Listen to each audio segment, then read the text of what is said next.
morning and welcome to the May 26th special meeting of the City Council's Law and Regulation Committee. Before we start, I want to thank staff for finding a time in which that worked in your schedules where the council could be here, the committee could be here. I know it's an extremely busy time of the year down at the Capitol, but I wanted to make sure that this is important work as your staff reports reflect that you're doing. So I think we'll have silent roll call. Tracy's here, I'm here. That's silent roll call. And Ellen, would you lead us in the Pledge of Allegiance?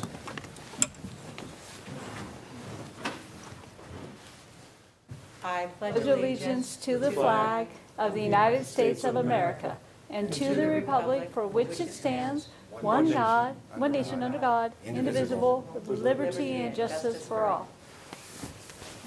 All righty, thank you very much. As with every agenda, we'll start with public comments for items that are not on the agenda. Anyone in the public? All right. Then we will go to the minutes of the previous meeting. You know what? I didn't see the minutes of the previous meeting there? I don't have the packet. They were not, I don't think, I printed the agenda off the website and I didn't see it, so. Yeah. So we'll put that on the next Yeah, agenda. let's please do that, because we did not have a meeting in April. Right. So they would be the March minutes carried over from the April meeting. All right. Do we need a motion to move those forward? No, that's fine.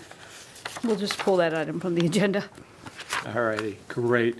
Well, let's start, and then I need to be gone at 10:15 there's a mural unveiling on water today down at I think it's the Resources Building. So I need to be there on behalf of the city and behalf of the day job. So let's start with Mr. Walensky and the state and federal priority legislation. Thank you. Good morning, Vice Mayor Hadeshelt and Councilmember Mendoza. Once again, Mark Walensky, Government Relations Administrator. My presentation today is an overview of the city's priority list of legislation with a specific focus on public safety, housing, land use, key federal items being monitored, and an update on statewide initiatives. As a bit of background, public safety continues to be a policy area of particular concern to the legislature. Tension also exists between the legislature and local governments over the legislature's continued efforts to reduce and/or eliminate what municipalities may do regarding zoning and land use, as they contend local governments are, in part, a reason for the state's housing crisis. Unfortunately, the legislature remains reluctant to acknowledge the role the state plays in the crisis.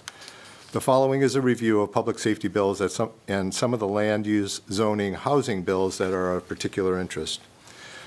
At the start of with respect to public safety, at the start of the legislative cycle, the government relations team identified over 300 bills that would impact Roseville's police department. The department has identified 7 primary categories that the majority of the bills fall within. Excuse me. Excuse me. They are homelessness response, mental health crisis response, substance abuse, fentanyl overdoses, organized retail crime, firearms and ghost guns, law enforcement hiring and reform, and hate crimes and criminal sentencing. As of May 24th, 69 of the over 300 bills had passed their House of Origin. However, only one of the bills that were included in the staff report is moving forward, and the other bills have failed to move out of committee. The one bill I'm reporting on today is AB 662, the Mental Health Dispatch and Response Protocols. This bill would require the Health and Human Services Agency to provide emergency medical services to an individual who may require evaluation and treatment for a mental health disorder. The city has taken a watch position on the bill to better understand the potential impacts of implementation and the job, and also that the fact of the job of police and fire dispatchers is very dynamic and a complex role. It's an integral piece to the overall response cycle when the community is in need of public safety services. Whenever new regulations are imposed upon public safety communicators, we want to ensure there's no potential risk for adverse changes to operations. And then finally, tomorrow, May 27th, is the deadline for bills to pass out of the House of Origin. Bills that fail to do so are no longer under consideration for the session, but we will continue to track them to be certain they don't become a gut and amend bill that may impact the city. Furthermore, we'll also work with Cal Chiefs to further refine the list of public safety priority legislation. Moving on to priority bills regarding housing and land use. I have six bills to report out on. I can note that AB 1952 I won't be reporting out on because the bill has failed to move out of committee. With respect to AB 2053, the city has taken a watch position on this bill as it prescribes a process for the determination of required social housing units. Under the bill, social housing would accommodate a mix of household income ranges and would provide specified protection for residents who would participate in the operation and management of the units in which they reside.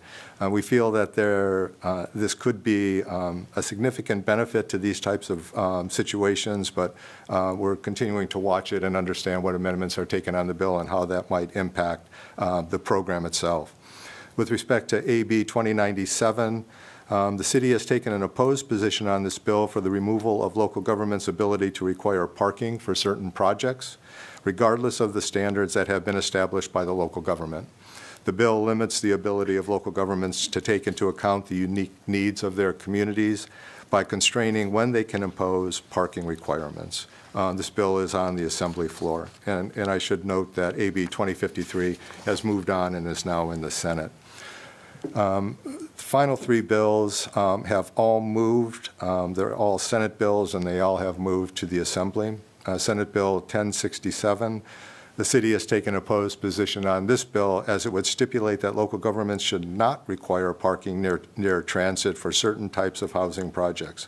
Furthermore, it is currently unclear how a local government would review or rebut a developer's position that a project would not have any of the negative impacts that otherwise disqualify a project from receiving the parking reduction.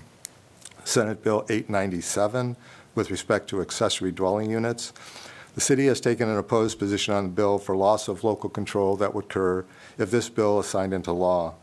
A primary area that is concerning is the lack of transparency that would be created in a neighborhood for other property owners who would be impacted if an applicant did not have to provide written notice or post a placard that provides notice of the intended change to the lot. And then finally, Senate Bill 932, the city has taken an opposed position as it would require every city and county in the state to adopt bicycle and pedestrian plans, including a prescriptive list of infrastructure that must be constructed without regard for local conditions that may influence whether a given area is likely to have significant bike or foot traffic. The bill would also require local governments to spend significant funds on bike, pedestrian, and traffic calming infrastructure when municipalities are already facing significant shortfalls for the cost of maintaining existing transportation infrastructure. We're also concerned with this bill because, as you know, the city does an exceptional job with bike and pedestrian access and our trail system. And so this would have some prescriptive requirements in it that would likely not align with what the city currently has in place. With respect to at the federal level, staff is closely monitoring the following items as they all could have significant impacts for many of the city departments regarding the programs and operation responsibilities of the departments. With respect to the federal budget, the President recently released his proposed budget for fiscal year 2023, which is the first step in the federal budget and appropriations process. Congress will develop and negotiate spending caps for the 12 federal appropriation bills and determine final funding levels before the start of the new fiscal year that begins in October 1st, 2022. The House Appropriations Committee is tentatively planning to take up the fiscal spending bills in June, with potential floor votes being held in July. And I note that this is all tentative. That schedule can change and often does. The Build Back Better Act, a primary element of the President's legislative agenda is the Build Back Better Act. The bill's prospects of passage ended last December when it failed to gain support in the Senate. However, senators will take up a modified version of the bill in what many believe to be the last possible chance at passing the package in the coming months. The modified plan will most likely have a much smaller overall cost than the original bill. And then finally, cybersecurity. Congress is working at increasing the government's ability to safeguard critical infrastructure from overwhelming cybersecurity attacks on critical infrastructure sectors such as water, electric utilities, and pipeline operators. These efforts align with a new law Congress passed as part of the fiscal 2022 omnibus spending bill that requires operators of critical infrastructure to report any cyber attacks they suffer to the Cybersecurity and Infrastructure Security Agency. That's a tongue twister. Cybersecurity. I barely got through it. It's expected that the next important step is for Congress to identify the key sectors where a cybersecurity attack would have the greatest national security implication and take steps to fortify those sectors. With respect to initiatives, the Vice Mayor had asked about at a previous meeting about initiatives that had been initiated by a former Assembly Member Mike Gatto. So I'm reporting out that the former Assembly Member had co-authored two initiatives to address issues related to homelessness. The first ballot initiative, called the California Compassionate Intervention Act, would have put unsheltered people with mental challenges under further scrutiny from law enforcement and the court system. And the second initiative was a California Intervention Predicate Crimes and Treatment Court. The initiative would have created a special superior court, and that court would have determined whether a defendant's economic need, drug use, or addiction or mental health issues caused the defendant to commit the crime. Both initiatives failed to qualify for the ballot when they were initiated, but the California Compassionate Intervention Act organization continues to have a website where people can join their effort. And then with respect to three initiatives for 2022 that have been approved for the ballot, the first initiative is adjust the limitations on medical negligence cases. It was initiative 1885. I can report that on May 23rd, the governor signed legislation to modernize medical malpractice, which this initiative was focused on. And then based on this action, the proponent has removed the initiative from the ballot. The other two initiatives that have been, at this point, have qualified for the ballot is Initiative 19-0028A1, that would require state regulations to reduce plastic waste, tax producers of single-use plastics, and fund recycling and environmental programs. And then Initiative 19-0029A1, which authorizes new types of gambling and it would be a constitutional and statutory amendment. And then finally, I can report that the proponent of the initiative that would have raised the threshold of passage for both state and local taxes has withdrawn the initiative and has indicated that they will be bringing that initiative back in 2024. So in conclusion, the complexities related to public safety, land use, and housing continue to be significant policy areas for the legislature.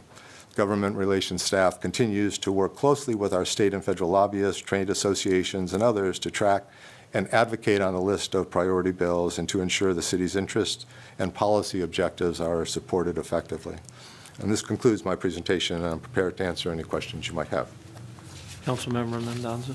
Mark, thank you very much. Just one question. On SB 897, the accessory dwelling units, I noticed in there, in the wording of it, it was junior accessory dwelling.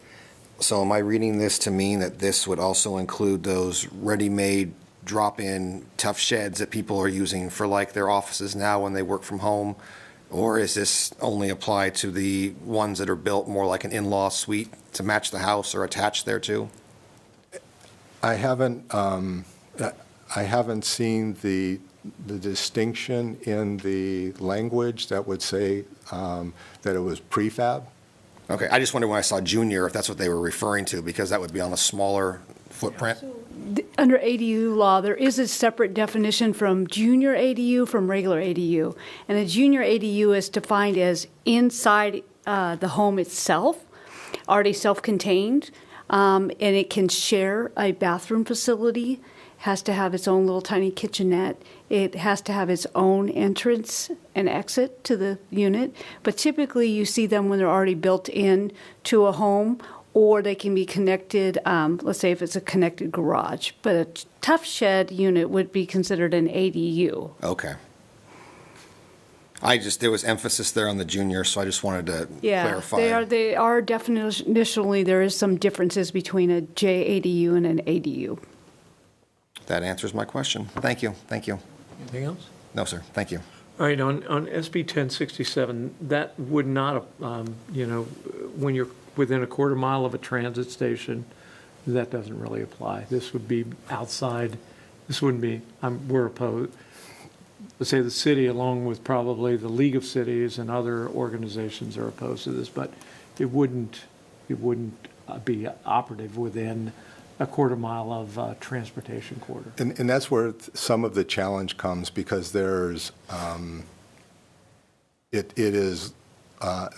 definition of it is, there's concern that the way it's being defined leads to some ambiguity. And so it may not, but it's one of the reasons why we're asking for clarification, because there's ambiguity because of whether or not it would translate that from this area, does it continue to be consistent and spread beyond that quarter mile boundary. And I'll pick up on your use of the word may, because I heard when you were given the description of SB 932, you had a strong emphasis on the word must, right? Yeah. And so I just wanted to make sure I was picking up the distinction between permissive and prescriptive there. Right. Okay. And then just for the viewing audience and the public, when you say the city of Roseville, oftentimes this opposition is aligned with coalitions like the League of City or SACOG or the county associations and municipal, those who represent the interests of cities. Right? Exactly. And quite often, we're looking to be partners in coalitions, because you carry a much stronger voice and have a greater chance of making the changes that you're looking to make. Right. Thank you very much. I'll open it up for public comment. Any public comment? All right, then we'll go to our next electrifying update with our electric department. I know. Okay. There you go. Dad jokes.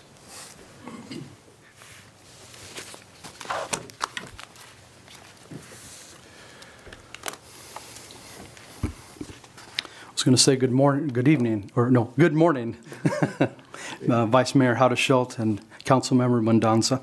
My name's Chris Romero. I'm the Government Relations Analyst for the Electric Department. I'm filling in for Miss Amber Blixt, who runs our legislative division for the department. She had a healthy baby boy last month, to add boy number 3 to her team. So she's doing very well. I spoke to her Friday, and she's excited with motherhood again, and we'll be excited in a couple months. We expect her back. So for the next 2 months, you'll have to deal with me. A lot of energy in that house. There you Yes, go. absolutely. The second pun. Okay. For our discussion today, I'll be briefing you on some of the key energy bills we've been monitoring. I will then transition to the state zero-emission vehicle infrastructure plan, and then finally we'll cap it off with a federal issue and an update on the hydropower. Our first bill, Senate Bill 1393, this bill focuses on fuel switching for retrofit buildings. It would require the CEC, the California Energy Commission, to develop and publish on its website guidance and best practices to help building owners and local governments overcome barriers to electrification of buildings. It would require the city, when it adopts an ordinance, requiring the replacement of a natural gas appliance to an electric appliance, that they would consider the CEC's published guidance program. It would require the local government within 60 days of adopting the ordinance. They would submit it to the CEC, a copy of their local ordinance, and the CEC would determine whether the city considered the published guidance and best practices in the adoption of that ordinance. If the CEC determines the city did not, then they would have 180 days to resubmit it back to the CEC. Roseville currently doesn't have an ordinance that forces fuel switching from natural gas to electric appliances. We do, however, provide voluntary programs with incentives to encourage fuel switching for gas stoves, HVAC, et cetera. So we'll continue to monitor this bill for any impacts to our customer programs. Our next bill is AB 2793. This bill focuses on evaluating the allowances for the cap and trade program. The California Air Resources Board has a cap and trade program established back in 2013. It does provide annual allowances to help utility costs in meeting the state's emission reduction goals. This bill would require CARB on a triennial basis in consultation with the Independent Emissions Market Advisory Committee, the IEMAC, to conduct an evaluation of the cap and trade program to determine its effectiveness in meeting clean energy goals. The bill would require CARB, also in consultation with IEMAC, to adopt public banking metrics that track the number of unused compliance instruments in public and private accounts on an annual basis. It would authorize CARB to revise cap and trade regulations so that the program can better meet updated state emission goals. And as we've seen in recent years, the state legislature and regulatory agencies continue to tighten up their goals for clean energy, and that does put increased pressure on utility costs and providing reliable electricity. So as our department transitions into a cleaner energy portfolio to meet these clean mandates, these allowances are very important to help manage some of our costs. Any reduction in these allowances could put increased pressure on our costs, which could impact electric rates. So staff will continue to monitor this bill to see what direction CARB may take with this cap and trade program. Our next two bills focus on EV charging stations. AB 2703, with this bill, the California Energy Commission is to develop a new program to provide financial assistance to low-income customers to use EV charging stations. As a condition of receiving these state funds, the recipient must agree to operate the EV charging station in compliance with CEC reliability standards that have yet to be developed. These requirements shall apply to any publicly available EV charging station that receives state funding or incentives. It will apply to a charging station installed after July 1 of 2023. The intent of this legislation is to support meeting the state's goal of having 5 million zero-emission vehicles on the road by 2030. So we'll continue to watch this bill and see the applicability of any new reliability standards. AB 2061, this bill is another bill impacting EV charging stations that beginning July 1, 2023, anyone receiving incentive funding from a state agency to own or operate a charging station would be required to report charging station uptime to the CEC. And as was spoke about in prior LNR meeting, uptime is the charging station being online, available, or in use. Beginning in 2025, the CEC will review the uptime of these charging stations to identify if there are any differences in uptime based on population density, geographical area, or population income level. If there is an issue with any of these factors, the CEC may consider adopting requirements or even providing incentives to increase charging station uptime. The bill does not apply to charging stations installed at residential properties with 4 units or fewer. And currently, this bill does not impact Roseville electrically owned EV chargers because we have not received any state funding for the approximate 15 charging stations we have in our city. So we're watching this bill to better understand the CEC requirements and incentives they may offer, which could provide an opportunity for the city to expand our EV charging infrastructure. Senate Bill 1020. This is a big bill right now in the Senate. This bill is jointly authored by Senate Pro Tem Tracy Atkins and the leader of the Senate Climate Working Group, Senator Laird. As you are aware, California has a clean energy goal of supplying 100% of its renewable and zero-carbon resources by 2045. This bill would actually establish 2 interim targets before that 2045 deadline, 90% renewable and zero-carbon resources by 2035, and a 95% renewable zero-carbon resources by the year 2040. In addition, Senate Bill 1020 would require all state agencies to purchase 100% of their energy zero-carbon resources by 2030. And this bill would also establish the Climate and Equity Trust Fund to help customers with affordability if electric rates increase due to this legislation. Staff's working very closely with our trade associations, the CMUA, the California Municipal Utilities Association, and the NCPA, Northern California Power Agency, which is in the process of preparing a document with joint public power comments and suggestions for the author's considerations. Once the document's finalized, our trade associations will meet with the Senator Pro Tem and Senator Laird's staff to walk them through our issues and to address any concerns we may have. One of our primary concerns that's been addressed by utilities across the state is that we would like to make sure these interim goals are considered just policy goals and not compliance targets. Prescriptive mandates could be problematic for utilities.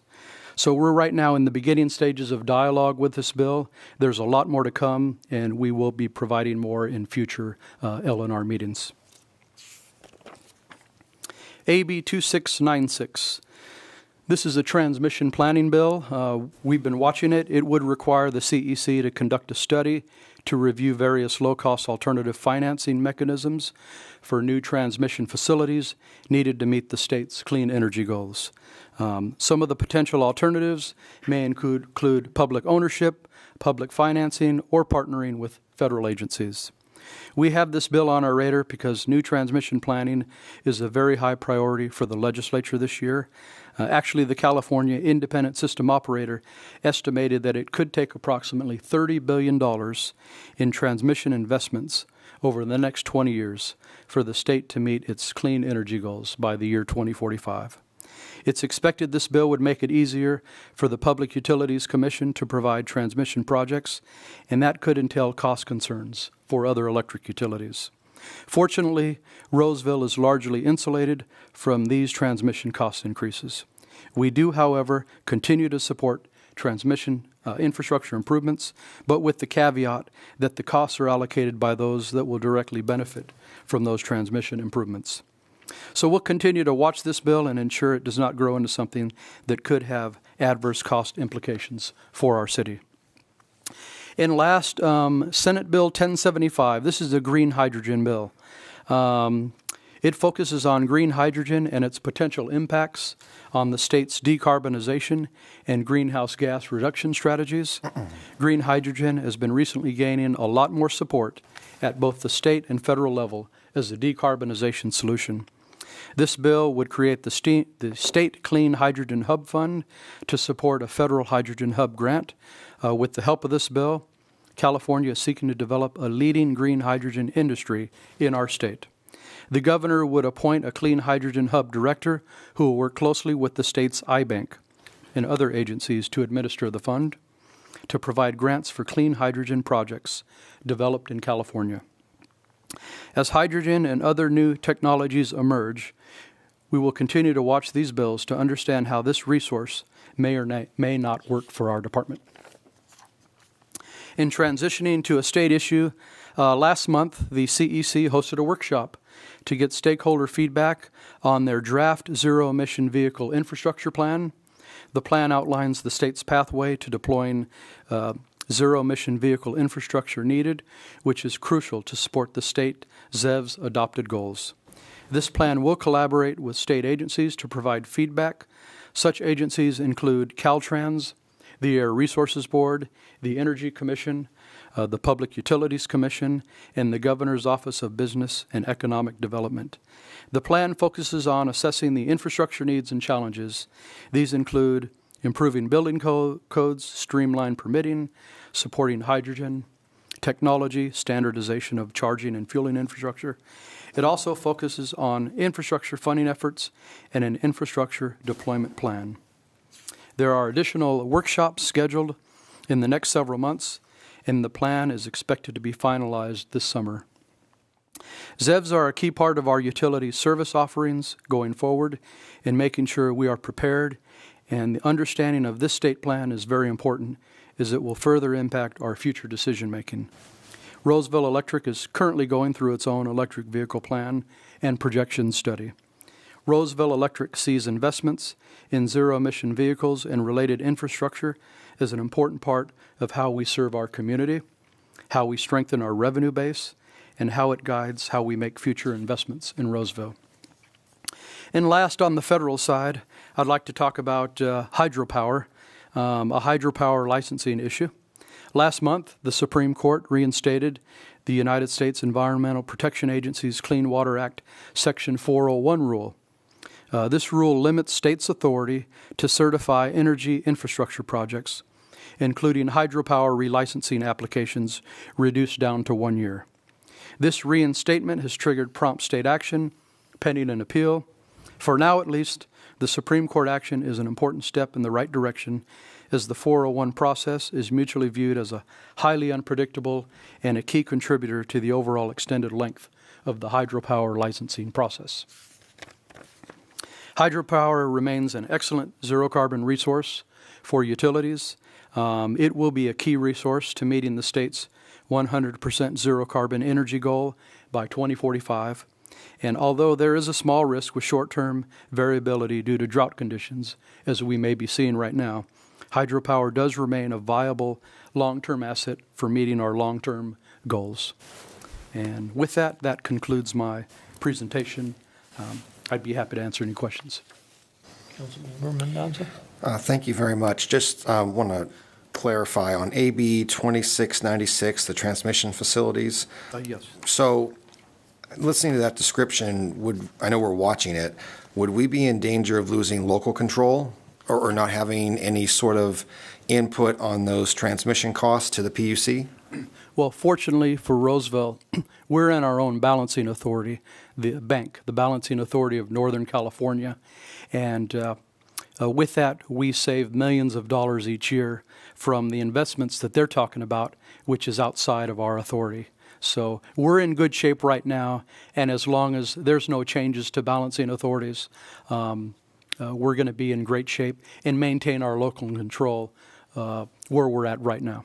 Have we heard anything on the balancing authority, if there's any issues that we need to be concerned about that are tied to this assembly bill? No, SMUD is in our balancing authority, and we've had discussions with them. Right now, there's not any concerns at this point, but we are watching it closely because, again, having our own balancing authority does save the department and the city millions of dollars each year on transmission. That's very good, very good. Okay, thank you very much. Yeah, I mean, having you there, having that vigilance, having our own utilities, electric and water is a competitive advantage. You just go 3 miles, 2 miles, mile and 3/4 to the east, and they'd be envious to have the rates and the stability that we have in the electric field. So, and it provides us economic advantage as well. So I appreciate your vigilance because it's often lonely, tedious, and then every once in a while something happens and you get to leap into action and make sure something doesn't happen. So thanks for that.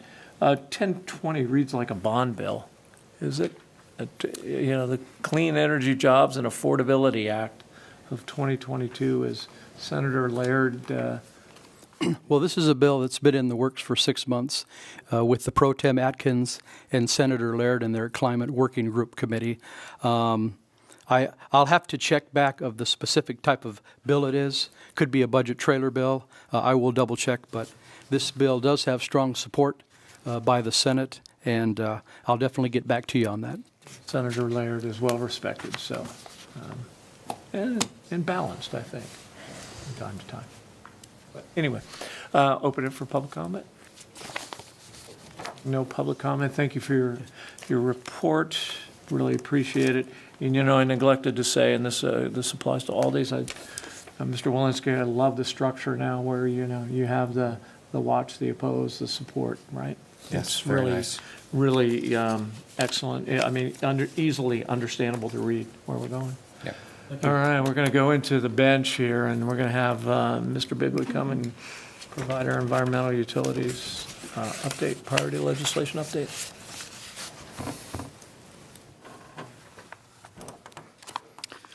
Well, good morning, Vice Mayor Haddishelt and Councilmember Mendoza. My name is Sean Bigley. I'm an Assistant Utility Director with Environmental Utilities. And so today I have just a couple of updates. One is really about regulatory action recently by the State Water Resources Control Board. And then the second is really some good news for Roseville and the waterfront with respect to some projects that we're working on with Placer County Water Agency.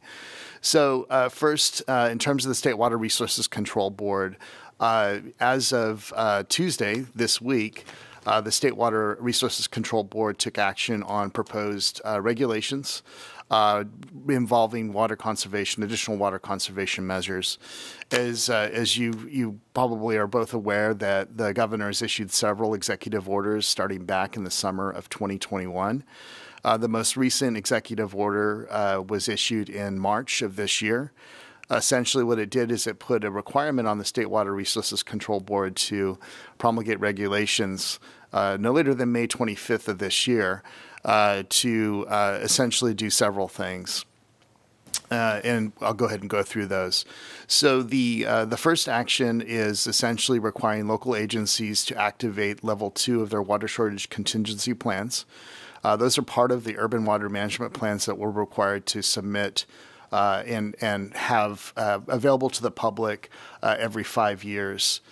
As you recall, back in the summer of 2021, City of Roseville activated Stage 2 of our Roseville Municipal Code, which essentially is a Stage 2 drought action. And based on the fact that we activated that early on, we were already in compliance with the regulations that the State Water Resources Control ultimately adopted on Tuesday. The second action that was contemplated by the governor and eventually approved by the State Water Resources Control Board was basically a ban on non-functional turf in areas classified as commercial, industrial, and institutional, which is essentially those commercial businesses, industrial facilities, institutional facilities like hospitals, where there's turf that by definition, isn't really used for recreation or any sort of active use. And so the idea there from the governor and from the state was they felt like there was opportunity there to reduce water usage in those areas. The regulation ultimately that was adopted does exempt recycled water. So as you are well aware of, in the western part of the city, we have a significant amount of those types of non-functional turf areas that are irrigated by recycled water. However, in parts of central and east Roseville, that's all irrigated by potable water. So essentially that did get approved by the State Water Resources Control Board, but the difference is that the state has opted to enforce those provisions. It's not requiring local agencies to enforce those provisions. The mechanism by which the state will likely get reports of irrigation of non-functional turf will be through the state's website. There's a water waste portal that customers, members of the public can use to basically submit sort of water waste complaints. Those complaints ultimately go to the state of California. We do get a copy of those as well. But at the end of the day, we do have the option of whether we would want to, as a city, enforce those. And I think at this point in time, we're going to stick to our Stage 2 drought provisions that are embedded in the Roseville Municipal Code. We think that's an appropriate mechanism and way to conserve water based on local conditions. And certainly if the state of California needs to carry through with enforcement, that's their prerogative to do so per the regulation. The other areas, minor areas, in the regulation that was ultimately adopted, they are requiring us to submit our water supply and demand assessments early, a month early. These water supply and demand assessments are required under the urban water management plans. They would normally be due on July 1st, and they still are due July 1st, but the state is requiring us to provide our urban water demand assessments early, a month early, on June 1st. And we're pretty much have the draft available, ready to go, and we're about ready to submit that to the state. So that wasn't a big deal for us to comply with respect to this regulation. So those are the highlights. There's some other details. I will say on the non-functional turf provision, one good thing that I think the state is taken to heart is we've been really focusing, the city of Roseville and water agencies throughout the state, focusing in on asking our customers to obviously stress your lawns, but don't harm the trees and the tree canopy out there. And so in the regulation, they do take account for any trees or perennial type bushes that those should be watered. And that really, I think the focus is to not water non-functional turf. So then in addition, one last thing I'll just say on this topic is that the governor recently came out and expressed his disappointment with some of the water conservation results that they're seeing statewide in terms of conservation measures locally. As you both know, we did have a pretty dry winter, actually a pretty historically dry winter. Wasn't a lot of precipitation during the months of January, February, and March. And so certainly it has been a struggle statewide in terms of achieving conservation results. Effectively, what the governor has stated is that if he doesn't see improvement with those numbers within 60 days, they may go back to imposing statewide mandatory conservation reductions or requirements. So just a heads up that might be coming our way, and we'll keep track of that and certainly report back on that. Okay, so I want to switch to a more positive topic, which is just most recent news in terms of a project that we're working on with Placer County Water Agency. So we've been, as you know, focused on looking at ways to provide diversity within our water supply portfolio. As you know, over many years, we've been investing in aquifer storage and recovery technology, groundwater technology, basically to diversify. The other aspect that we're looking at this point is looking at alternative ways to access our currently available water supplies from Placer County Water Agency through our Middle Fork project contract that we have with them. There is a project that we're working on right now, essentially, that would connect our systems, both on the treated and raw water side, so that we can effectively access that water on the raw water side, ultimately directly connect that to our Barton Road water treatment plant. The connection upstream would be upstream of Folsom Reservoir, which would provide us a lot more water supply security in the future, reliability, and also give us quite a bit of additional backup supply that's needed in emergency conditions. So that project, as conceptualized currently, is about a $75 million project. It's a very big project. We have been very active on the federal side in terms of looking for funding opportunities to offset some of that cost. The most recent appropriation that was issued was back last year, where the Army Corps of Engineers received a $75,000 appropriation to actually engage with the city of Roseville and PCWA. That $75,000 is intended to pay for staff costs to start that exploration of the project. Ultimately, if we're successful, that would result in a project agreement with the U.S. Army Corps of Engineers, PCWA, and Roseville to start to work on that project. In about an hour, I'll be doing that project presentation with Army Corps of Engineers staff.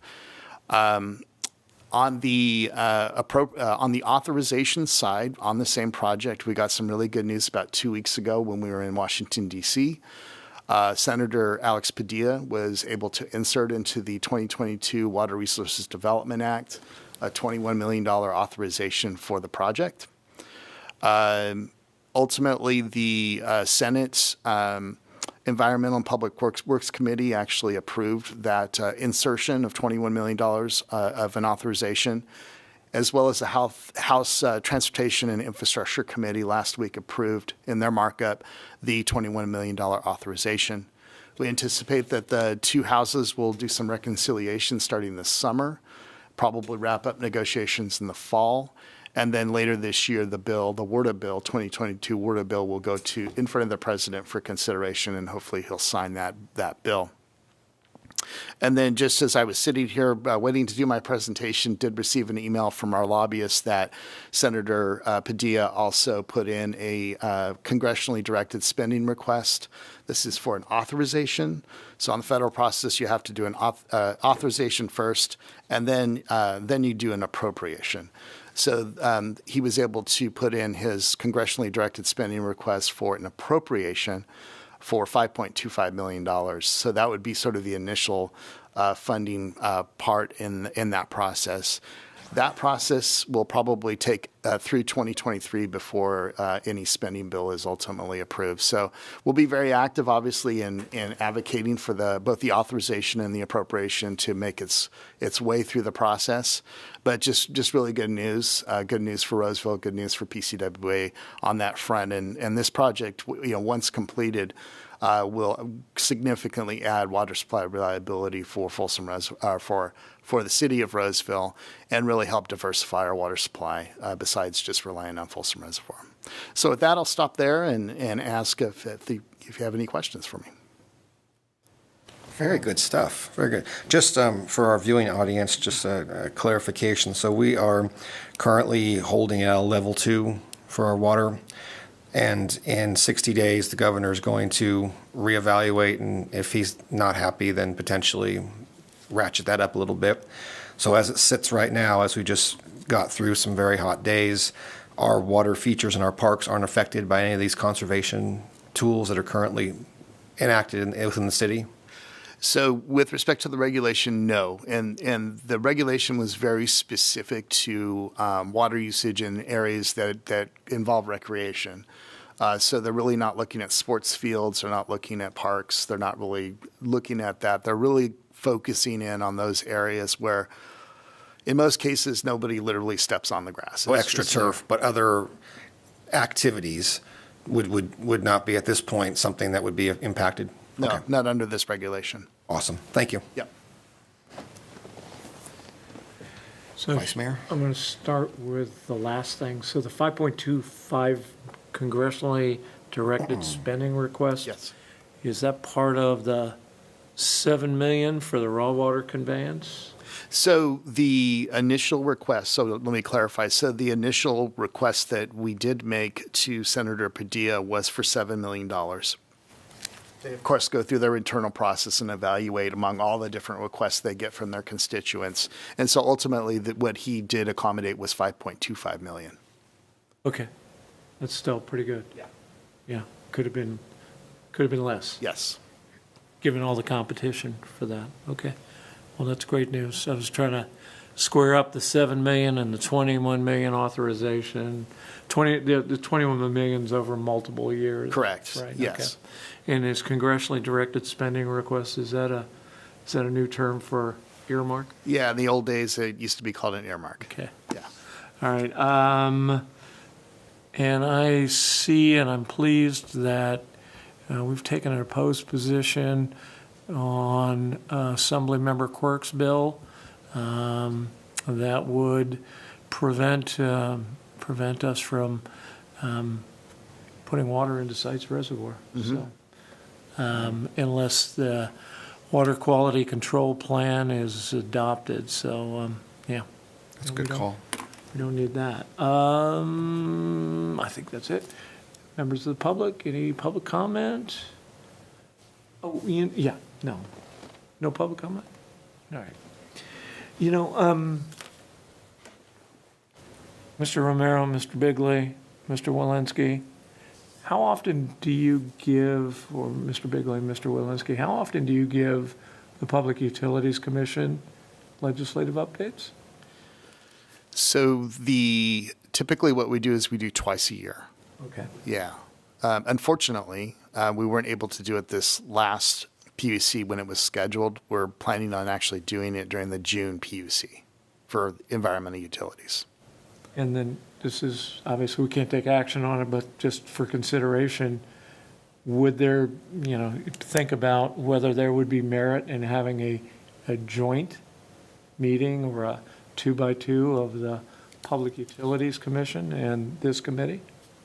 So you're not, for efficiency, so that you're not providing the same update in two different venues, right? Anyway, just a thought. Okay, thank you. All right. Unless there's anything else to come before this committee? Any final public comments? Then we'll be adjourned to June 23rd at 9 a.m. for another special meeting. And these are special meetings because the lawyer told me they're special meetings. Thank you very much.